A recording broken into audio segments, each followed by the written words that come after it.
Evening everyone, welcome back to my channel. আচ্ছা, এর আগের ব্লগটা এন্ড করেছিলাম যে আমরা সবাই মিলে যে টংলুর হোমস্টেতে আছি, থরথর করে কাঁপতে কাঁপতে ওখানেরই আশেপাশে সাইট সিইং দেখেছিলাম তোমাদেরকে সাথে নিয়ে। আর এখন দিয়ে গেল চা আর পকোড়া। এটাকে যে কোথায় রাখবো কিছু বুঝে উঠতে পারছিলাম না, ফাইনালি ব্ল্যাঙ্কেটের উপরে রাখলাম। তো চলো এটাকে আপাতত এনজয় করি। ঘুমিয়ে আছি, বিকেল 5টা বাজে এখন। চলো এবার চা আর পকোড়াটা এনজয় করে নিই। তবে তার আগে বাবানকে ডেকে নিই। আর বাপ্পা একটু নিচে গেছে রিসেপশানে কথা বলতে। দাঁড়ালে তাও এতটা হাইট বাকি থাকছে ঠেকতে, আর বাপ্পা ঘাড় নিচু করে দাঁড়াতে হচ্ছে। মারাত্মক লেভেলের ঠান্ডা আর সেই তালে হাওয়া, বাপরে বাপ।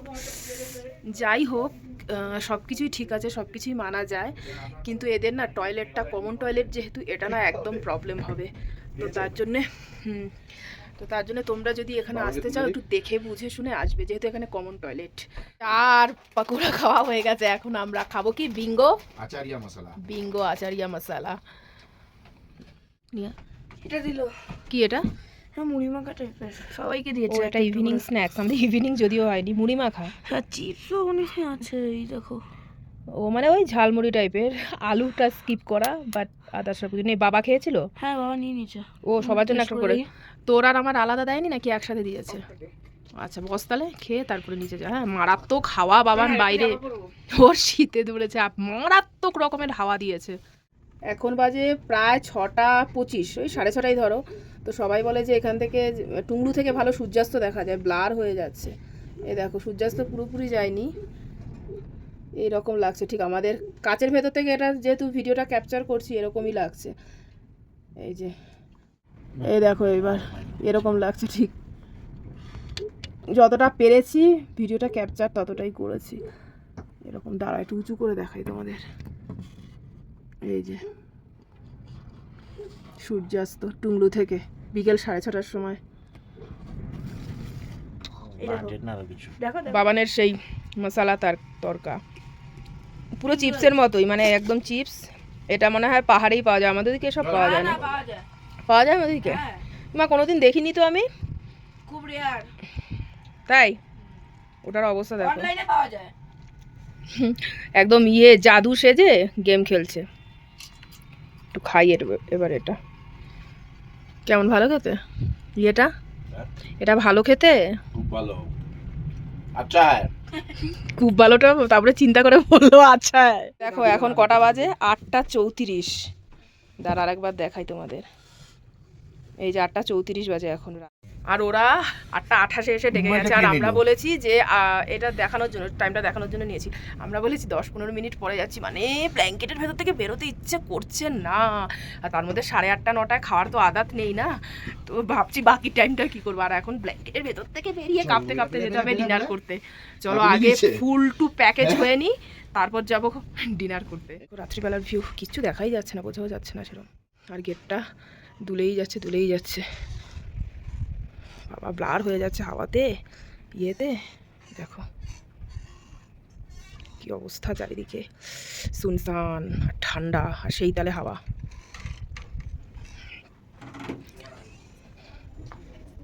এখন যাচ্ছি আমরা। আমাদের ডিনারের জন্য ছিল গরম গরম রুটি, কাঁচা পেঁয়াজ, কাঁচা লঙ্কা, চিকেন আর আলু ভাজা, আর সাথে ছিল হলো ডাল। ঢুকে তোমাদের আর ডাইনিং এরিয়াটা আমি সেরমভাবে দেখাতে পারিনি, তো এখন একবার দেখিয়ে দিলাম ঘুরিয়ে। আর আমি এমনভাবে পেঁচিয়ে ডিনার করতে বসেছি কি বলবো। আর বাবানকে বলেছিলাম একটু ভিডিও ক্যাপচার করতে, আর সেদিকেও একটা বিড়ালের ভিডিও ক্যাপচার করেছে। তো যাই হোক, একটু ঘুরিয়ে ঘুরিয়ে দেখিয়ে দিচ্ছে ও তোমাদের, তো তোমরা সেই ফাঁকে একটু দেখে নাও।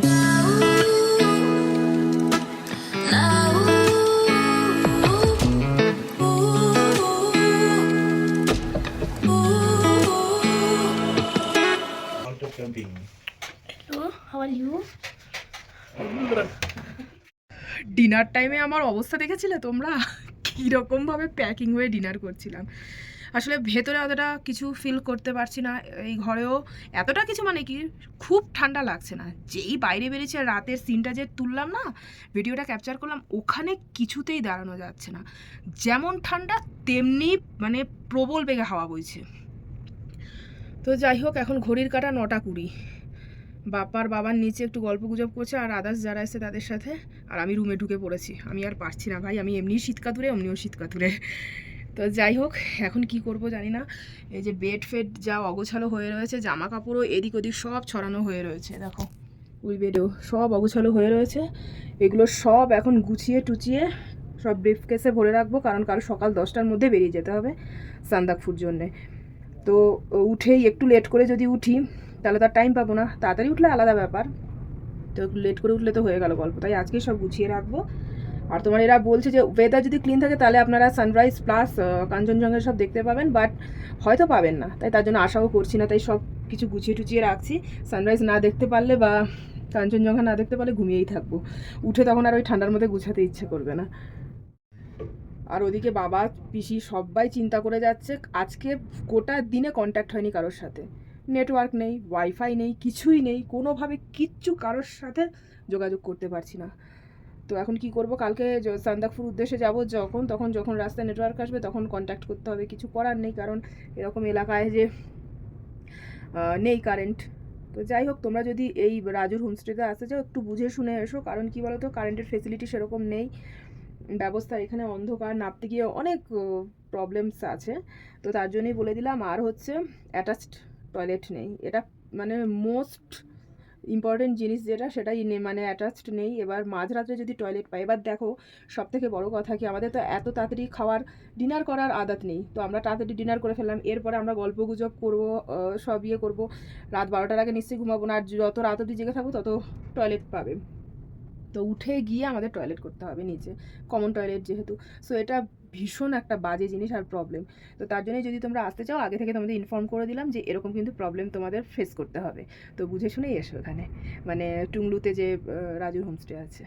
ভাগ্যিস পাওয়ার ব্যাঙ্কটা চার্জ দিয়ে নিয়ে এসেছিলাম। আর এই যে দেখো 4টে দাগ থাকে, মানে 4টে লাইট থাকে, একটা অলরেডি কমে গেছে, 3টে আছে। এই পাওয়ার ব্যাঙ্ক দিয়ে চার্জ দিয়ে ফোনগুলোকে কোনো মতে বাঁচিয়ে রাখছি, কারণ দেখো নেট চলছে না, কিছুই চলছে না, কারেন্ট সেরকম ব্যবস্থা নেই, আর কিছু না একটা কিছু নিয়ে তো থাকতে হবে, ওই জন্য ফোন খোঁজাচ্ছি, এটা ওটা সেটা করছি, এডিট করছি, বাবান গেম খেলছে, একবার বাপ্পার ফোনে পাওয়ার ব্যাঙ্ক দিয়ে চার্জ দিচ্ছে, ওটা হয়ে গেলে আবার আমারটা দিচ্ছি, কিছু করার নেই, যেখানে যেরকম সেখানে তো সেরকমই করতে হবে।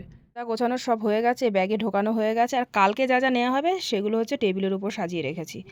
আর ওদিকে বাপ্পা ঘুমিয়েছে, এদিকে হলো বাবান, আর আমার বেড হলো এইখানে। এবার সকাল হলে এই জানালা দিয়ে আলো চলে আসবে, তো তার জন্য মিরর দিয়েছি, আর তার সামনে একটা বোতল গার্ড দিয়ে রেখেছি। আর ওইখানে যে জানালাটা আছে, ওই জানালাটার পর্দা দিয়ে, মানে কাচের জানালা দেয়া ছিল, তারপরে পাতলা পর্দা দেওয়া ছিল, সেইটা ভেদ করে হাওয়া আসছে, তারপর আমার যে শালের চাদরটা আছে ওটা দিয়ে গার্ড করে দিয়েছি, আলোটাও আসবে না, হাওয়াটাও আসবে না। আর আমার অবস্থা দেখেছো, ক্যাপ পরা, তারপর হেডফোনের মতন এই যে এই কাঞ্চাপানিটা এটা দেয়া, আর হচ্ছে সোয়েটারটা পরা, ব্ল্যাঙ্কেটের ভেতরে ঢুকলে আর সোয়েটারটা পরবো না। আর এখন ঘড়িতে বাজছে পুরো 10টা। সো সবাই সব কার্যকারবার শেষ করেই এসছি উপরে। তো এবার সানডে সাসপেন্স শুনবো 3জন মিলে, তারপর যখন আবার টয়লেট পাবো নিচে যেতে হবে, এই একটা অসুবিধা তোমাদের তো বললামই। তো যাই হোক, এখন শুই, তারপরে তোমার কখন ঘুমাবো আদৌ জানি না, আর বললাম তো 10টা বাজছে। তো চলো আজকের ব্লগটা, মানে টুংলুর যে ব্লগটা, সেটা এখানেই এন্ড করছি। আবার একটা নেক্সট ব্লগ নিয়ে খুব জলদি তোমাদের সাথে দেখা হচ্ছে কালকে, সান্দাকফু একটা ট্রাভেলিং ব্লগ নিয়ে। তো চলো আজকের মতন চললাম, টাটা বাই, সবাই খুব ভালো থেকো, সুস্থ থেকো, সাবধানে থেকো, নিজের শরীরে খেয়াল রাখো। আজকের মতো চললাম, বাই। বিছানায় উঠেছি যেন একদম বিছানা জল ঢেলে রেখেছে, আর আমার অবস্থা দেখবে, এ দেখো শক্স পরে শুয়েছি, আর পারছি না। আর এইখানে এই যে সানডে সাসপেন্স চলছে, এই যে সকালবেলা উঠে দেখছি